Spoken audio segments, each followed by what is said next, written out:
काफिर हूँ, सर फिरा हूँ, मुझे मार दीजिए। मैं सोचने लगा हूँ, मुझे मार दीजिए। आपने जुज़ वक्ती कोई चीज़ कह दी और किसी ख़ास वाक़े से मुताल्लिक़ कह दी और आपकी सारी ज़िंदगी उसके एंटी है, तो फिर तो आप ये शोहरत के लिए कर रहे हैं। मजमूई तासुर और मेरी शायरी का जो मजमूई रंग है वो मज़ामत है। ये अपनी मर्ज़ी से सोचता है, इसे उठा लो। उठाने वालों से कुछ जुदा है, इसे उठा लो। इसे बताया भी था कि क्या बोलना है क्या नहीं, मगर ये मर्ज़ी से बोलता है, इसे उठा लो।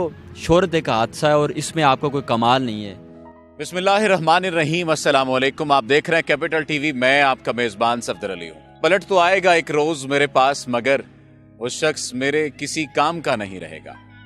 आज अहमद फराज साहब हमारे पास लौट के आ भी गए हैं और हमारे काम के भी हैं। आपका बहुत शुक्रिया अहमद भाई, ये कीमती वक्त का। बहुत शुक्रिया सफदर, और आपसे बात करना और आपसे ख़ास तौर पर लिटरेचर पर बात करना हमेशा से एक मज़े का और एक जो है खासे की चीज़ है। इसीलिए आपको स्टूडियो से हम बाहर निकाल के लाए हैं इस खूबसूरत और सरसब्ज माहौल में कि आपसे गज़ल पर बात हो सके, शायरी पर बात हो सके और इंडिया के दूसरे तराने पर बात हो सके। आप बात तो समझ गए होंगे। हाँ ज़रूर, इंशाल्लाह बात करें। अच्छा, काफिर हूँ, सर फिरा हूँ, मुझे मार दीजिए। मैं सोचने लगा हूँ, मुझे मार दीजिए। ये बहुत पुरानी गज़ल है आपकी, लेकिन इंडिया में जब भी कोई इनकलाब की बात होती है, जब भी कोई लेफ्टिस्ट ग्रुप के लोग बात करते हैं, तो ये गुनगुनाई जाती है। फैज़ ग़ालिब तो गुनगुनाए ही जाते हैं, लेकिन ये अब मैंने देखा कि कमोबेश 4-5 मिलियन लोगों ने इस वीडियो पर रिएक्ट किया हुआ था, इसको शेयर किया हुआ था। ये हमें गज़ल सुनाइए भी और इस पर भी कहिए कि क्या इंडिया के पास लिटरेचर ऐसा नहीं बचा कि वो पाकिस्तानी जो शायर हैं उनकी शायरी से इस्तेफादा करते हैं। देखिए, ये खुशबख्ती है पाकिस्तान की कि जो शेरी मंजरनामा है उसको प्रोपोर्शनली अगर आप देखें, जो अच्छे शायर हैं, तो मेरे ख्याल में मोर देन 90% शायर पाकिस्तान से हैं इस वक्त जो लोग मंजरनामे पे हैं। और मज़ामती शायरी में इंडिया में लोग हैं अभी भी। एक लड़का मुझे वहाँ मिला, नवीन चौरे या ऐसे कोई उसका नाम था, वो भी बड़ा, उसने 2-3 चीज़ें उसकी बड़ी मशहूर हुई। जावेद अख्तर साहब अभी ज़िंदा हैं, लेकिन चूँकि हम लोग जो बुनियादी और मेन जो स्ट्रीम है, जो मरकज़ी धारा है, शेरी मरकज़ी धारा, वो चूँकि पाकिस्तान से है, तो लिहाजा हर टेस्ट जो है वो पाकिस्तान से निकलता है। और जब मज़ामत की तरफ आप आते हैं तो खुशबख्ती से वो भी ज़्यादातर चीज़ें जो वहाँ पर लोगों की आवाज़ बनती हैं और उस समाजी जबर के ख़िलाफ़ जो हथियार के तौर पर इस्तेमाल होती हैं, वही पाकिस्तान से निकलती हैं। तो ये जो काफिर हूँ, सर फिरा हूँ, मुझे मार दीजिए, ये भी इंडिया में, मुझे कुछ लोगों ने बताया कि जो लेफ़्ट के लोग हैं इंडिया में, वो इसे कहते हैं कि ये इंडिया में तरक्की पसंद आवाज़ों का दूसरा कौमी तराना है। तो बस वो देखें, कोई आपको पता नहीं है कि आपका लिखा हुआ, आपका कहा हुआ कहाँ कब रिलेट कर जाए, तो बस वो रिलेट कहीं ना कहीं करता है। ये सुना भी देना हमारे। मैं इसके कुछ शेर सुनाता हूँ। काफिर हूँ, सर फिरा हूँ, मुझे मार दीजिए। काफिर हूँ, सर फिरा हूँ, मुझे मार दीजिए। मैं सोचने लगा हूँ, मुझे मार दीजिए। एहसास है मुझे कि बड़ा जुर्म है ये काम। मैं ख्वाब देखता हूँ, मैं ख्वाब देखता हूँ, मुझे मार दीजिए। मैं ठीक सोचता हूँ, कोई हद मेरे लिए। मैं साफ देखता हूँ, यार क्या शेर है। मैं ठीक सोचता हूँ, कोई हद मेरे लिए। मैं साफ देखता हूँ, मुझे मार दीजिए। ये जुल्म है कि जुल्म को कहता हूँ साफ। जुल्म क्या जुल्म कर रहा हूँ, मुझे मार दीजिए। मुझे मार दीजिए। जाहिद ये ज़ुहदो तकवाओ परहेज़ की रविश मैं खूब जानता हूँ। मुझे मार दीजिए। जिंदा रहा तो करता रहूँगा हमेशा प्यार, मैं साफ कह रहा हूँ, मुझे मार दीजिए। और इसके बाद आपको किसी ने ये नहीं कहा कि मैं आपको मारता हूँ, कोई ऑफर ऐसी नहीं हुई? नहीं, कुछ लोगों ने इसकी रदीफ इसे मार दीजिए करके बनाई थी, तो वो की है। बेदीन हूँ मगर हैं ज़माने में जितने दीन, मैं सबको मानता हूँ, मुझे मार दीजिए। फिर उसके बाद शहर में नाचेगा हू का शोर, मैं आखिरी सदा हूँ, मुझे मार दीजिए। क्या खूबसूरत गज़ल है। अच्छा, एक और गज़ल आपकी बहुत ज़्यादा मशहूर हुई, उस पर बात करने से पहले मैं एक बात आपसे पूछना चाहता हूँ। उम्मीद है कि आप इसका गुस्सा भी नहीं करेंगे, और अगर करेंगे भी तो उसको सही अल्फाज का जो है वो जामा पहनाएंगे। हमारे मुल्क में क्या ये ज़रूरी है कि मशहूर होने के लिए या अच्छा शायर समझे जाने के लिए एंटी एस्टेब्लिशमेंट शायरी करनी है या एंटी एस्टेब्लिशमेंट बात करनी है? کیا یہ ضروری ہے؟ آپ سمجھ بھی گئے ہوں گے کہ میرا آپ کی کس غزل کی جانب اشارہ ہے. اب ٹھیک کہہ رہے ہیں، ایک فارمولا تو ہے، ایک آسان راستہ تو ہے کہ ظاہر ہے اگر آپ، چونکہ ایک ہوا بنتی ہے، ایک فضا بنتی ہے چیزوں کی، اور اگر آپ اسی فضا میں کچھ کہتے ہیں تو وہ جلدی لوگوں کی زبانوں تک اور ان کے ذہنوں تک اور اس کی رسائی ہو جاتی ہے. یہ بالکل ٹھیک بات کہہ رہے ہیں کہ ایسا ہے، لیکن میں یہ سمجھتا ہوں کہ اگر آپ نے جز وقتی کوئی چیز کہہ دی اور کسی خاص واقعے سے متعلق کہہ دی اور آپ کی ساری زندگی اس کے اینٹی ہے، تو پھر تو آپ یہ شہرت کے لیے کر رہے ہیں، پھر تو آپ یہ کسی مقصد اور پراپیگنڈے کے لیے کر رہے ہیں. لیکن اگر آپ کی پوری زندگی مزاحمت سے ڈھلی ہو، آپ کی ذاتی زندگی، نجی زندگی، آپ کی شعوری زندگی، آپ کی فکری زندگی، آپ کی سماجی زندگی، آپ کی صحافتی زندگی، تو اس کا مطلب ہے یہ پھر آپ ڈرامہ تو نہیں کر رہے. تو جہاں تک میری بات ہے، مجھے تو یہ لگتا ہے کہ اگر مجھ سے مزاحمتی جو عنصر ہے اس کو نکال دیا جائے اور ریزسٹنس کو نکال دیا جائے اور خوش فکری اور روشن فکری اور کو نکال دیا جائے تو شاید میں باقی نہیں بچتا. جو میرا مجموعی تاثر اور میری شاعری کا جو مجموعی رنگ ہے وہ مزاحمت ہے، اور اس میں مزاحمت کا کوئی بھی رنگ ہو میری شاعری میں آپ کو نظر آئے گا. لیکن آپ ٹھیک کریں گے، یہ جو میری غزل تھی اسے اٹھا لو، اس نے بھی مجھے بے پناہ شہرت دی ظاہر ہے، اور اس کی وجہ سے مسائل بھی میرے لیے پیدا ہوئے. لیکن میں یہ سمجھتا ہوں کہ میں اس معاملے میں آئی ایم ہیلپ لیس، کہ میں ایسا ہی ہوں اور مجھے ایسا ہی کرنا ہے. اچھا چلیں، کچھ اشعار ہمیں اس غزل کے سنا دیں، لیکن دھیان رکھیے گا کہ آپ کے کہتے کہتے ہمارا مائک نہ اٹھا لیا جائے. میں تو سنا دوں گا، مسئلہ آپ کے نشر کرنے پہ ہے. یہ اپنی مرضی سے سوچتا ہے، اسے اٹھا لو، اٹھانے والوں سے کچھ جدا ہے، اسے اٹھا لو. یار کیا اچھا مصرع ہے، واہ واہ واہ واہ. یہ اپنی مرضی سے سوچتا ہے، اسے اٹھا لو، اٹھانے والوں سے کچھ جدا ہے، اسے اٹھا لو. اسے بتایا بھی تھا کہ کیا بولنا ہے کیا نہیں، مگر یہ مرضی سے بولتا ہے، اسے اٹھا لو. وہ بے ادب اس سے پہلے جن کو اٹھا لیا تھا، یہ ان کے بارے میں پوچھتا ہے، اسے اٹھا لو. سوال کرتا ہے یہ دیوانہ ہماری حد پر، یہ اپنی حد سے گزر گیا ہے، گزر گیا ہے، اسے اٹھا لو. سوال کرتا ہے یہ دیوانہ ہماری حد پر، یہ اپنی حد سے گزر گیا ہے، اسے اٹھا لو. یہ پوچھتا ہے کہ امن عامہ کا مسئلہ کیوں، یہ امن عامہ کا مسئلہ ہے. یار کیا اچھا شعر ہے، کیا اچھا مصرع ہے بھائی، واہ واہ. یہ امن عامہ کا مسئلہ ہے، اسے اٹھا لو. خیر، ہم نے آپ کی اسے میں تو سٹنٹ کہوں گا، کیا یہ سٹنٹ کہا جا سکتا ہے؟ کیونکہ آپ پر یہ الزام لگا کہ یار یہ اس لیے اس نے یہ دوبارہ سے شوشہ چھوڑ دیا اس غزل کا کہ دوبارہ سے زبان زد عام ہو جائے، کیونکہ اسے شہرت کا چسکا پڑ گیا تھا اس غزل کے بعد، کافروں سرفراہوں کے بعد. میں نے کہا نا، یہ صفدر یہ میرا مزاج ہے، اور مجھے آپ یقین کیجئے یہ جو دونوں میری غزلیں مشہور ہوئیں بہت زیادہ، یہ دونوں وہ غزلیں ہیں کہ جو میں نے شیئر نہیں کی.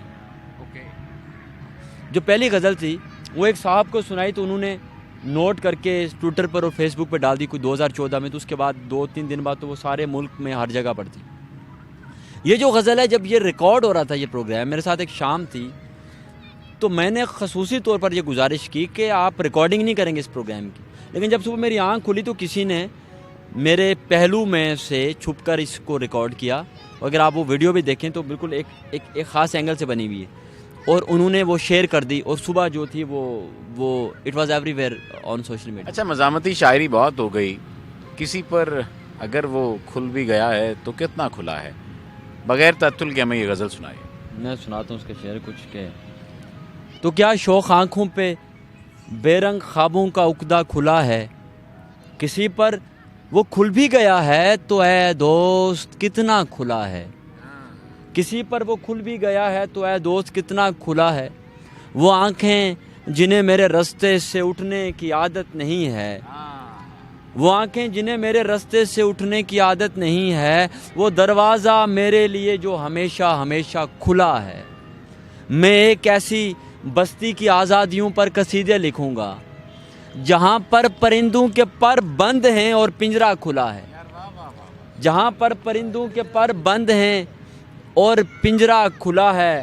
بڑی دیر کے بعد اس نے جوابی ہنسی ہم پہ پھینکی. یار یہ شعر سبحان اللہ سبحان اللہ، کیا اچھا شعر ہے. بڑی دیر کے بعد اس نے जवाबी हंसी हम पे फेंकी, बड़ी मुश्किलों से हमारे लिए वो इशारा खुला है, बड़ी मुश्किलों से हमारे लिए वो इशारा खुला है, और जिसे भी तलब हो चला जाए उस हुस्न अर्ज़ां की जानिब, कि वो फैज़ खाना सभी के लिए एक जैसा खुला है। अरे क्या अच्छा शेर है, वाह वाह वाह वाह जिसे वाह। भी तलब हो चला जाए उस हुस्न अर्ज़ां की जानिब, कि वो फैज़ खाना सभी के लिए एक जैसा खुला है, और हर एक महजबी का स्वागत है, हर खुश अदा को इजाज़त, कि दाता की नगरी में रहते हैं सो दिल हमारा खुला है। यार क्या अच्छा शेर है कि दाता की नगरी में रहते हैं सो दिल, बड़ा आपने यहाँ पर जो है ना वो आसानी ले ली है दाता की नगरी का इस्तेमाल। मैंने कहा एक तलाज़मा इस शहर के साथ भी मिलाया जाए। अच्छा, हमने देखा है कि जो भी शायर वायरल हो जाता है उसके बारे में कमेंट ये किए जाने लगते हैं, शायरों की कम्युनिटी कह ली जाए उनमें, कि ये बुरी शायरी करता है, या अगर कोई बुरा शायर है तो उसे कहा जाता है कि ये वायरल है। यानी ये क्या तनासुब क्या है, ये क्या बनता है? मतलब आप इसको किस तरह से देखते हैं इस बात को कि जो मशहूर हो गया उस पर ये लेबल लग गया कि ये बुरी शायरी करता है, मैं नाम नहीं ले रहा किसी का, और अगर किसी ने कोई बुरी शायरी कर दी और वो मशहूर हो गई तो वो एक ही एंगल, मतलब इसको किस तरह से आप देखते हैं? देखें, एक तो बुनियादी बात मैं हर जगह ये गुजारिश करता हूँ कि शोहरत जो है एक हादसा है, और मैं इसलिए कहता हूँ कि मैं ये तजर्बा कर चुका हूँ। शोहरत एक हादसा है और इसमें आपका कोई कमाल नहीं है, एक बात। दूसरी बात यह है कि शोहरत कोई मियार नहीं है अच्छी शायरी का, और प्रोपोर्शनली और तनासुब में बुरे शायर ज़्यादा मशहूर हैं। मैं आपको सही कह रहा हूँ। इसका मतलब ये नहीं है कि जो मशहूर है वो बुरा शायर है, बहुत अच्छे शायर भी मशहूर हैं। मसलन अगर आप सोशल मीडिया से पहले जाइए तो क्या अहमद फराज मशहूर नहीं थे, क्या परवीन शाकिर मशहूर नहीं थी, क्या मुनीर नियाज़ी मशहूर नहीं थे, क्या फैज़ अहमद फैज़ मशहूर नहीं थे, क्या मोहसिन नकवी मशहूर नहीं थे, क्या जो है वो जॉन एलिया मशहूर नहीं है, क्या मुस्तफ़ा ज़ादी मशहूर नहीं थे। तो लोग तो तब भी मशहूर थे कि जब टीवी भी नहीं था और जब सोशल मीडिया भी नहीं था। तो इसका मतलब ये है कि शोहरत ये कोई क्राइटेरिया नहीं है कि सिर्फ अच्छा शायर मशहूर होता है या सिर्फ बुरा शायर मशहूर होता है। ये किस्मत की बात है, ये एक ऐसा सब्जेक्टिव मैटर है कि जिस पे आप कोई बात नहीं कर सकते। लेकिन अगर किसी एक असर में 2, 4, 10 लोग मशहूर हैं, उनमें से 7 लोग बुरे शायर, ज़्यादा कमज़ोर शायर, मैं बुरा तो नहीं, कमज़ोर शायर, मैं ख़ुद छोटा शायर हूँ, कोई कमज़ोर शायर को मशहूर हो जाए तो आप ये नहीं कह सकते कि नहीं भाई ये तो सिर्फ बुरे शायर ही मशहूर होते हैं। अगर 7 बुरे शायर मशहूर हैं तो 3 आपको अच्छे शायर भी मशहूर नज़र आएंगे। तो ये कोई क्राइटेरिया नहीं है। सही, प्रोग्राम अपने इख्तिताम की जाने बढ़ रहा है। अपनी पसंदीदा हमें 2 गज़लें सुनाइए। मैंने एक किस वजह से नहीं गई कि एक से दिमाग का पेट नहीं भरेगा। मैं आपके दिमाग के पेट के लिए, तुमसे बिछड़कर मरना था मैं जिंदा हूँ, तुमसे बिछड़कर मरना था मैं जिंदा हूँ, हाँ माना मैं झूठा था मैं जिंदा हूँ, जब तुम मेरे अंदर सांसें लेते थे मुझको ऐसा लगता था मैं जिंदा हूँ। यार सुभान अल्लाह, सुभान अल्लाह, वाह वाह वाह वाह वाह। मेरे अंदर सांसें लेते थे मुझको ऐसा लगता था मैं जिंदा हूँ, उसने मरकर मोहलत कब दी कहने की, उसने मरकर मोहलत कब दी कहने की, मैंने उससे कहना था मैं जिंदा हूँ, मैंने उससे कहना था मैं जिंदा हूँ, तुमसे पहले ये बीमारी मुझ में थी, तुमसे पहले ये बीमारी मुझ में थी, मैं भी सबसे कहता था मैं जिंदा हूँ। यार ये शेर काबिल गौर है, सारे अशार ही काबिल गौर हैं, लेकिन ये मेरा पसंदीदा शेरों में से एक शेर है। तुमसे पहले ये बीमारी मुझ में थी, मैं भी सबसे कहता था मैं जिंदा हूँ, तुमसे बिछड़कर मरना था मैं जिंदा हूँ, हाँ माना मैं झूठा था मैं जिंदा हूँ। आपके इस प्रोग्राम, आपकी इस गज़ल पर प्रोग्राम का इख्तिताम हो जाएगा। मैं इख्तितामिया नहीं दूंगा प्रोग्राम का, जो अब आप सुनाएंगे। ये गज़ल मेरे दिल के बड़े नज़दीक है, मैं इसके कुछ शेर आपको सुनाता हूँ कि अजीब दिन थे कि नाम करने का सोचते थे, अजीब दिन थे कि नाम करने का सोचते थे, हम अपने हिस्से के काम करने का सोचते थे, وہ روشنی تھی ہماری آنکھوں کے تاکچوں میں، چراغ جھک کر سلام کرنے کا سوچتے تھے، یہ زرد پیڑوں کے شاخچوں سے لگے پرندے کبھی ہوا کو غلام کرنے کا سوچتے تھے، گراں گزرنے لگا ہے ان کو صبا کا لہجہ، گراں گزرنے لگا ہے ان کو صبا کا لہجہ، جو تیز لو سے کلام کرنے کا سوچتے تھے، کمال یہ ہے کہ ایک ہی عمر تھی جسے ہم اس مصرے پہ رک جائیں بھائی. کمال یہ ہے کہ ایک ہی عمر تھی جسے ہم نہ جانے کس کس کے نام کرنے کا سوچتے تھے، کمال یہ ہے کہ ایک ہی عمر تھی جسے ہم نہ جانے کس کس کے نام کرنے کا سوچتے تھے، اور عجیب خوابوں بھری وہ آنکھیں تھیں یار جن پر، عجیب خوابوں بھری وہ آنکھیں تھیں یار جن پر ہم اپنی نیندیں حرام کرنے کا سوچتے تھے، عجیب دن تھے کہ نام کرنے کا سوچتے تھے، ہم اپنے حصے کے کام کرنے کا سوچتے تھے، عجیب دن تھے کہ نام کرنے کا سوچتے تھے، ہم اپنے حصے کے کام کرنے کا سوچتے تھے. آج احمد فرحات صاحب سے ہم نے ان کی شاعری سنی، ہم نے ان سے کچھ تلخ سوالات بھی کیے، ساتھ ہی ساتھ ہم نے ان سے جانا کہ کیا مشہوری کے لیے کمزور شاعری کرنا ضروری ہے، یا یوں کہہ لیجئے کہ کمزور شاعری ہی مشہور ہوتی ہے. تو اس کا بھی انہوں نے جواب دیا. آخری سوال پہ اختتام کروں گا. میں کئی دفعہ ویسے تو پروگرام میں کہہ چکا ہوں کہ اختتام کروں گا. شاعر کے لیے حلیہ کتنا میٹر کرتا ہے؟ دیکھیے شاعر کا حلیہ، اس کا ایٹماسفیئر، اس کا انوائرمنٹ، اس کے امبیانس، سب کچھ اس کے اندر ہے. شاعر جو کچھ ہے وہ اپنے اندر ہے، وہ 3 پیس میں ہے، وہ جینز میں ہے، وہ کرتے میں ہے، وہ قمیض میں ہے، وہ ٹراؤزر میں ہے، یہ کوئی میٹر نہیں کرتا. اس کے اندر کیا زمانہ چل رہا ہے، اس کے اندر کیا حلیہ ہے، اس کے اندر کیا گیٹ اپ ہے، اس کے اندر کس طرح کی جو ہے وہ سطر پوشی ہے، یہ اہم ہے. اور یہ صرف شاعر جانتا ہے اور اس کو خدا جانتا ہے.